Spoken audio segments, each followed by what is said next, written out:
Apsaugokite automobilį nuo rūdžių. Amerikietiška antikorozinė danga. Antikorozinis padengimas sustabdys jau esančias rūdis ir neleis atsirasti naujoms. Antikorozijos centras Alytuje, Likiškėlių gatvė 33. Šis gyvenimas kitoks. Alytaus miesto sode sukasi pagyvenusių žmonių poros, tai senjorų naktišokiai. Prieš keletą metų prasidėję šokiai žaibiškai išpopuliarėjo. Pradžioje jie rengti vienoje Alytaus mokykloje, vėliau persikėlė į kultūros centrą, o vasarą poros sukasi Alytaus miesto sode, vyresnių dar vadinamoje Plašetkėje. Šokančias poras filmuoja liaudiškos muzikos filmuotojo, save vadinantis Vidas Akmantas, kurio tokio pat pavadinimo YouTube paskyra jau turi beveik 8000 sekėjų. Senjorų naktišokiai ypač populiarus video formatas, sako ponas Vidas. Vidai, jūsų kanalas sparčiai populiarėja, sakykit, kokius reportažus labiausiai mėgsta žiūrėti žmonės?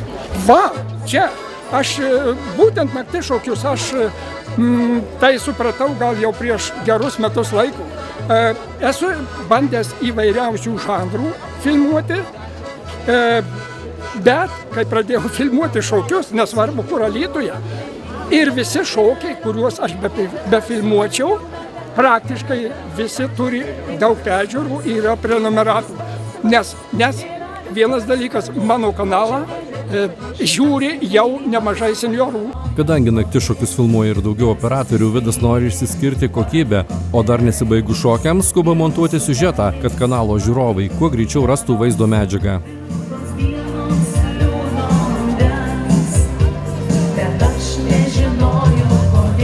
Čia priklauso nuo nuotaikos. Čia vieną kartą filmuoju 10 minučių, kitą kartą užtenka 5, o kartais norisi tokią muziką vežantį būna, kad kartais norisi visą valandą, visus šokius 1,5 valandos. Paprastai būna, norisi visus nufilmuoti. Tai dar einam filmuoti? Nu tai žinoma.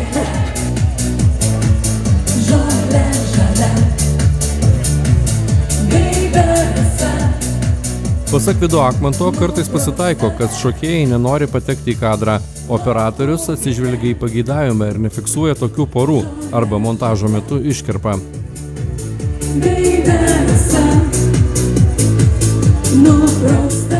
Būdavo prieina tokios įtartinos porelės, daugiau panašus į ką tik nori, tik ne vyras žmona. Ir paprašo, mes nenorim, kad būtų filmuojama. Žinoma, stengiuosi kamerą nusukti į šoną arba, kai darau montažą, tiesiog, kad ta pora nepapultų. Niekada su niekuo nekonfliktuoju ir stengiuosi nusišypsot geriau šypsenėlę, pamirksėt, viskas tokia.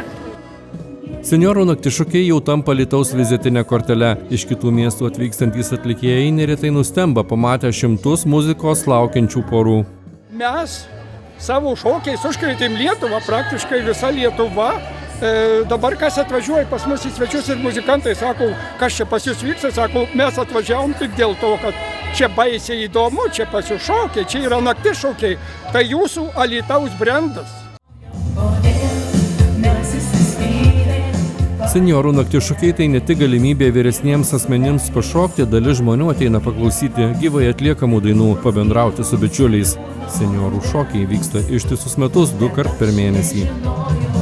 Alytaus gidas – populiariausias portalas Dzūkijoje.